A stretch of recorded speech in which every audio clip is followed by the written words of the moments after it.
आजकल कांग्रेस गोते लगा रही है। कहां राजनीति के दर्शन शास्त्र में एनडीए का भरा गिलास कांग्रेस को आधा भरा दिखता है और कांग्रेस का बूंद बूंद भरा गिलास पूरा भरा।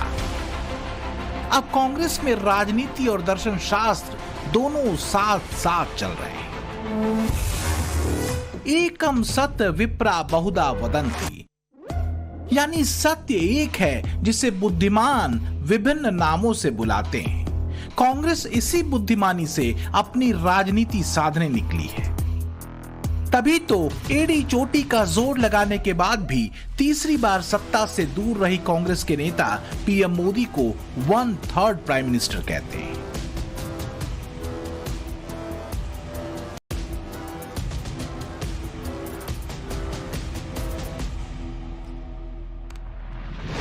Mr. Narendra Modi does not believe he is 1/3 Prime Minister. Na Prime Minister. Narendra, Naidu और नीतीश, तीन ना है ना, ना 1/3 प्रधानमंत्री हैं, 1/3 Prime Minister. He has no belief in democracy. His belief, his commitment is only to democracy. Jairam Ramesh ही नहीं, सभी कांग्रेसियों की पीड़ा एक जैसी है। चुनौती कांग्रेसी कार्यकर्ताओं में तीसरी हार से उपजी निराशा को दूर करने की है और इसके लिए जरूरी है कांग्रेस के 1/3 भरे ग्लास को पूरा भरा बताया जाए। पर जयराम रमेश के पीएम मोदी को 1/3 प्रधानमंत्री कहने पर मोदी ने अपना जवाब चस्पा कर दिया। ये कहते कि 1/3 का मतलब ये कि 20 साल और मोदी राज। कांग्रेस के हमारे कुछ साथियों को मैं हृदय से धन्यवाद करना चाहता हूं, क्योंकि नतीजे आए तब से हमारे एक साथी की तरफ से मैं देख रहा था, उनकी पार्टी उनको समर्थन तो नहीं करते थे, लेकिन अकेले झंडा लेकर दौड़ रहे थे।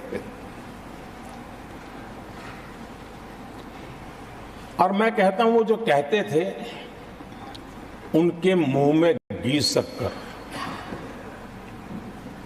और ये मैं क्यों कह रहा हूं? क्योंकि उन्होंने बार बार ढोल पीटा था 1/3 सरकार। इससे बड़ा सत्य क्या हो सकता है कि हमारे 10 साल हुए हैं, 20 और बाकी है।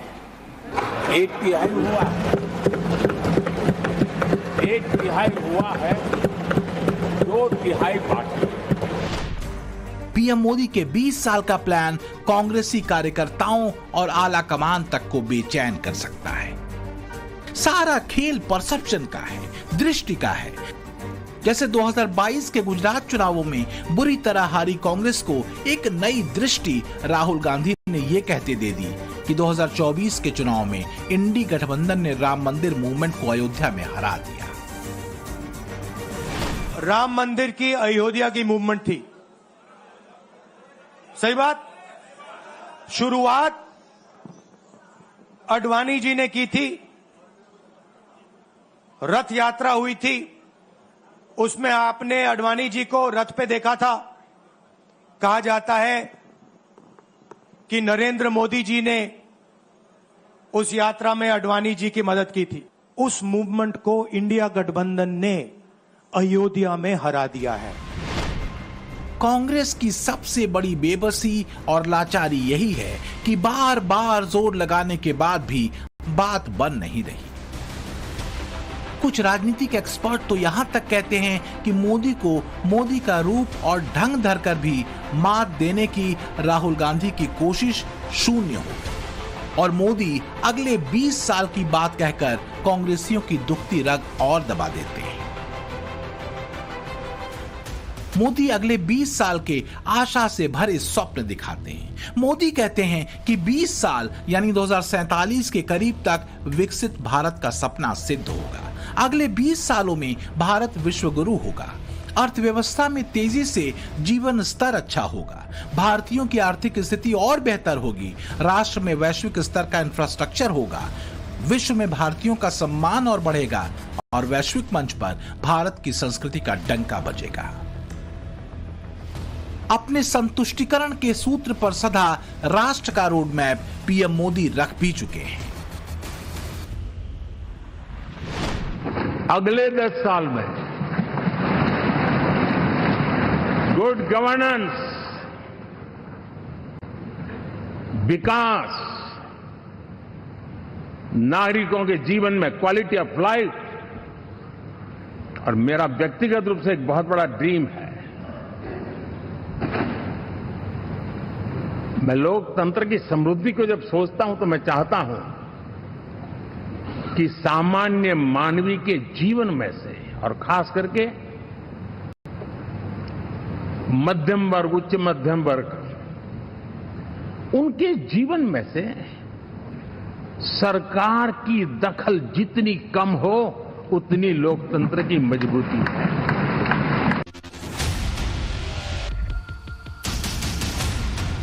तो एक तरफ आशा है, प्रत्याशा है, दूसरी ओर बारंबार पराजय से उपजी घोर निराशा।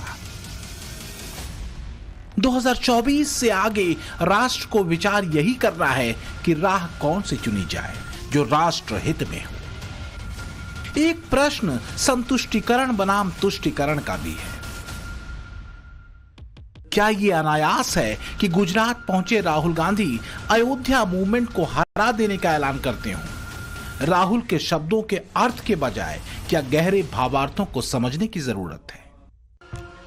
मोदी 3.0 के जरिए जहां एनडीए और पीएम मोदी का फोकस राष्ट्र के तेज विकास, हर वर्ग के संतुष्टिकरण, सांस्कृतिक पहचान के गौरव और विकसित भारत पर है, तो वहीं राहुल गांधी की कोशिश जातीय समीकरणों, मुस्लिम वोट बैंक के तुष्टिकरण पर है, जिसके लिए लोकतंत्र की रक्षा और संविधान की रक्षा जैसे नारे गढ़े गए हैं।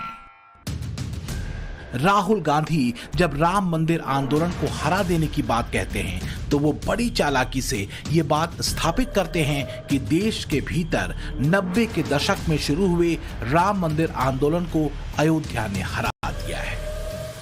जबकि सच ये है कि राम मंदिर आंदोलन अयोध्या में भव्य राम मंदिर निर्माण और रामलला की प्राण प्रतिष्ठा के बाद अपने लक्ष्य को हासिल कर खत्म हो चुका है।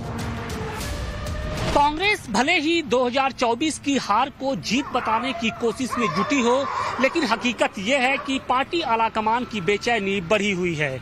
तीसरी बार सत्ता से दूरी कांग्रेसी कार्यकर्ताओं का पार्टी से कहीं मोह न भंग कर दे, और इसके साथ ही मामला अब मनोवैज्ञानिक तौर पे नएपन का एहसास कराने को लेकर है। तो दूसरी तरफ बीजेपी अगले 5 सालों में इस खंडित जनादेश और खंडित समीकरण को फिर से सिद्ध करने में जुटी हुई है। पीएम मोदी और उनकी टीम ने अब अगले 5 साल के रोड मैप पर काम करना शुरू किया है। मोदी का सबसे अहम मिशन है विजन 2047। इसे लेकर देश के भीतर 20 लाख से ज्यादा लोगों के इनपुट लिए गए। इसी के आधार पर अगले 5 साल का प्लान तैयार किया गया है और सबसे बड़ा और महत्वाकांक्षी लक्ष्य है अगले 100 दिनों के कामों का रोड मैप। देश भर में 20 लाख लोगों से लिए गए सुझावों, इनपुट के आधार पर एक्शन प्लान तैयार कर लिया गया है। इस प्लान पर चुनावों से पहले मंत्रिपरिषद की आखिरी बैठक में चर्चा भी हो चुकी थी। यानी 100 दिन का एजेंडा तैयार है और मोदी 3.0 के कैबिनेट की पहली बैठक में यह प्लान एग्जीक्यूट हो चुका है। अपने 100 दिन के एजेंडे में मोदी 3.0 का फोकस कृषि, फाइनेंस, डिफेंस में जरूरी सुधार पर है। इसके साथ ही मोदी सरकार का ध्यान जल्द पूरे किए जाने वाले प्रोजेक्ट्स पर भी है। तीसरी बार देश की कमान संभालने के साथ ही पीएम मोदी ने जिस पहली फाइल पर साइन किए वो किसानों से जुड़ी थी, जिसमें 20,000 करोड़ की किसान सम्मान निधि को मंजूरी दी गई। किसान कल्याण योजना के तहत देश के 9 करोड़ 30 लाख किसानों को सालाना 6,000 रुपए की आर्थिक मदद दी जाती है।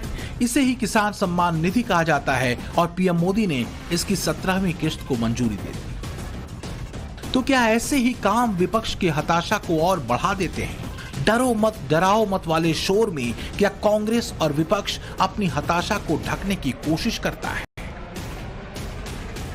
संविधान की किताब को लेकर हवा में लहराने वाले विपक्ष ने क्या संवैधानिक मर्यादाओं को वाकई गंभीरता से लिया है, ये प्रश्न एक नहीं कई बार सदन की कार्यवाही के दौरान दोनों सदनों के स्पीकर उठा चुके हैं। माननीय प्रतिपक्ष के नेता, ये शोभा नहीं देता आपको पर्याप्त समय पर्याप्त अवसर दिया है, ये शोभा नहीं देता। आप सदन में डायरेक्शन दो। माननीय नेता जो बोल रहे हो जब खड़े हो, ये शोभा नहीं देता आपके लिए, ये उचित नहीं है संसदीय परंपराओं के अनुसार। ये तरीका ठीक नहीं है आपका। नो, ये गलत तरीका है आपका, और ये तरीका इस तरीके से नहीं चलेगा। बिल्कुल गरिमा बना के रखें। आप गरिमा को तोड़ना चाहते हैं, आप संसद मर्यादा पीठ पीछे नहीं करें। आपको गरिमा नहीं, सदन की डायरेक्शन देते हैं आप बेल में आने के लिए लोगों को। ये प्रतिपक्ष के नेता है आप। तो क्या इसी शोर और हंगामे पर विपक्ष को भरोसा है? क्योंकि शोर में तथ्य और तर्क गायब होते हैं और नेगेटिव नरेशन ताना जा सकता है। तर्क जब तेवर के साथ सदन के भीतर और बाहर उतरते हैं, तब विपक्ष का शोर और बढ़ता है और विपक्ष के नेता असहज होते दिखते हैं। संविधान की रक्षा का राग अलापते विपक्ष के लिए अनगिनत ऐसे प्रश्नों का उत्तर देना कठिन हो जाता है, जिसमें संवैधानिक सीमाओं के उल्लंघन के आरोप सत्ता पक्ष लगाता है। पिछली सरकार में 10 साल ये कैबिनेट में थे खड़गे जी, क्या हुआ था?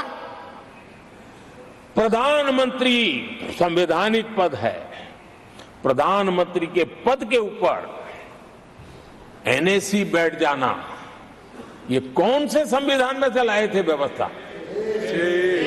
किस संविधान में से बनाया था आप लोगों ने?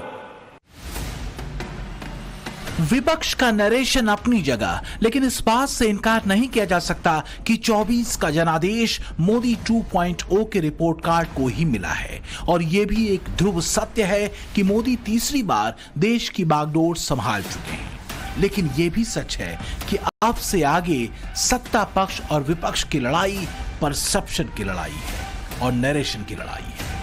कांग्रेस की कोशिश जहां 99 सीटों की जीत को मोदी पर महाजीत के तौर पर दिखाने और बताने की है, तो वहीं बीजेपी और एनडीए की कोशिश विपक्ष के नैरेटिव को तोड़ने की है।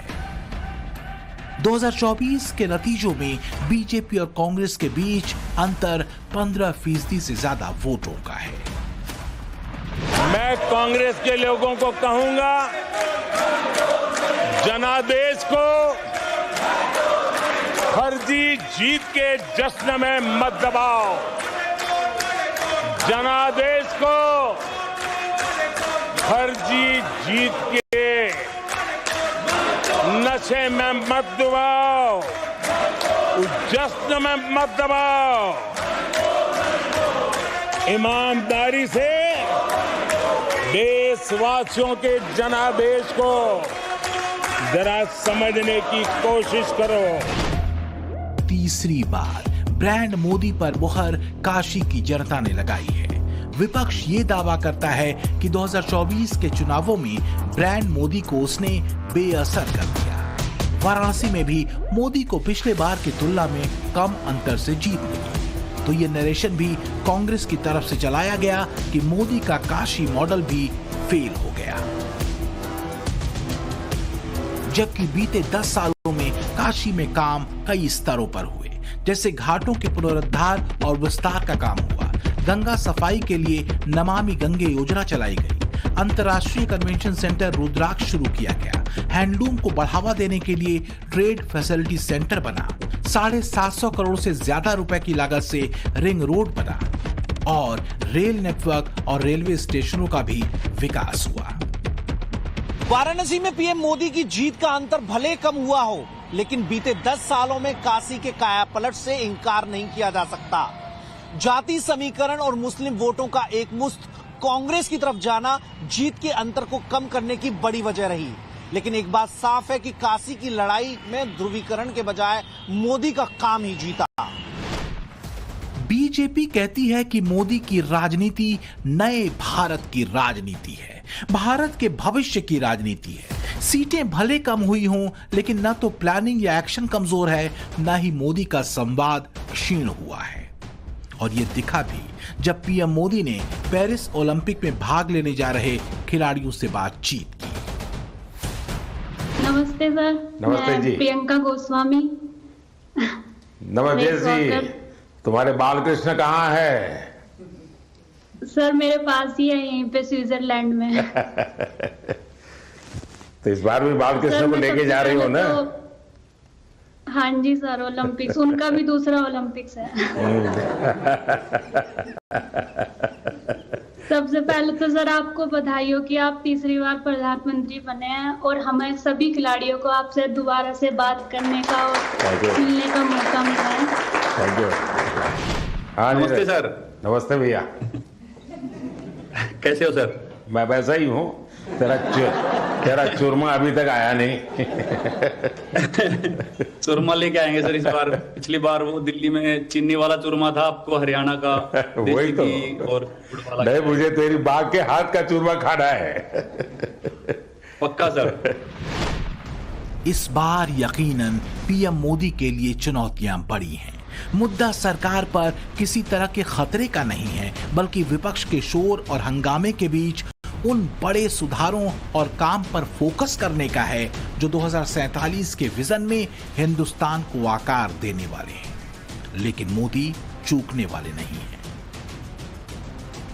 फुल कॉन्फिडेंस से भरे मोदी अगले 5 सालों में भारत की विदेश नीति, अर्थनीति, रक्षा नीति, कृषि नीति और युवाओं को लेकर बनाई गई नीति के साथ ही गरीब कल्याण और महिला कल्याण पर सबसे ज्यादा काम करने वाले हैं। क्योंकि जो मैंडेट तीसरी बार सरकार बनाने का मिला है, उसमें युवाओं, महिलाओं और गरीब तबके का भरोसा अब भी मोदी पर ही है। इसकी बड़ी वजह रही है मोदी की योजनाओं का एक बड़ा लाभार्थी वर्ग, और इसी काम ने वैश्विक स्तर पर एक नई पहचान हिंदुस्तान को दी है, 5वीं सबसे बड़ी आर्थिक ताकत के रूप में। इस देश के लिए ये भी चिंता का विषय है कि विश्व में भारत के लोकतंत्र की ताकत को कम आंकने का प्रयास, और कितना एक्सट्रीम है। मैं दुनिया में ढोल पीट रहा हूं कि हम मदर ऑफ डेमोक्रेसी है, और ये दुनिया में जाकर के बता रहे नहीं हमारे देश में तो डेमोक्रेसी ऐसा कुछ नहीं, कि वो मोदी बैठ गया है, वो एक चाय बेचने वाला यहां पहुंच कैसे गया। विपक्ष भले ही मोदी को पानी पी पी कर कोसता हो, लेकिन मोदी की नीति की प्रशंसा वैश्विक मंच पर खूब होती रही है। तो क्या विपक्षी खींच की वजह यह भी है? भारत ने बीते 10 सालों में अपनी विदेश नीति को लेकर खास पहचान दुनिया में बनाई है। एक मित्र के तौर पर, तेजी से विकसित होते राष्ट्र के तौर पर और तेजी से उभरती वैश्विक शक्ति के तौर पर। यही वजह है कि आर्थिक मंदी और युद्ध के तनाव के दौर से गुजर रहे विश्व को सबसे बड़ी उम्मीद मोदी की लीडरशिप से है। प्रधानमंत्री नरेंद्र मोदी 8 और 9 जुलाई को रूस की राजधानी मॉस्को के दौरे पे पहुंच रहे हैं। यूक्रेन में साल 2022 में रूस के हमले के बाद प्रधानमंत्री नरेंद्र मोदी का ये पहला दौरा है। तो वहीं तीसरी बार कार्यकाल संभालने के बाद प्रधानमंत्री नरेंद्र मोदी पहली बार किसी विदेशी द्विपक्षीय दौरे पर मॉस्को पहुंच रहे हैं। रूस यूक्रेन युद्ध के बीच शांति की कोई संभावना अगर विश्व देखता है तो उसमें पीएम मोदी की भूमिका बड़ी अहम मानी जाती रही है। पीएम मोदी ने हमेशा से ही स्पष्ट तौर पर इस युद्ध की आलोचना की है, लेकिन यह भी सच है कि रूस के साथ भारत की अपनी सदियों की मित्रता पर आंच नहीं आने दिया। बीते 10 सालों में बदली भारत की विदेश नीति का कायल चीन भी है। यही वजह है कि चीन के फॉरेन एक्सपर्ट विक्टर गाओ भारत की विदेश नीति की तारीफ करते हैं। ग्लोबल टाइम्स में वो कहते हैं, भारत के प्रधानमंत्री के रूस दौरे को अमेरिका या पश्चिमी देशों को आश्चर्य के रूप में नहीं देखना चाहिए। भारत ने खुद को अमेरिका और पश्चिमी देशों के अच्छे दोस्त के रूप में दिखाने की कोशिश की है, तो दूसरी तरफ रूस का पारंपरिक दोस्त और सहयोगी भी साबित हुआ है। इसलिए मोदी कॉन्फिडेंट दिखते हैं, क्योंकि वैश्विक स्तर पर भारत की बदली हुई पहचान अद्वितीय है। मोदी जानते हैं कि 21वीं सदी को अगर भारत की सदी बनाना है तो बड़े और कड़े फैसले लेने होंगे। अथक काम करना होगा। और यही वजह है कि मोदी कांग्रेस के 1/3 पीएम वाले तंज पर पलटकर कहते हैं 20 साल।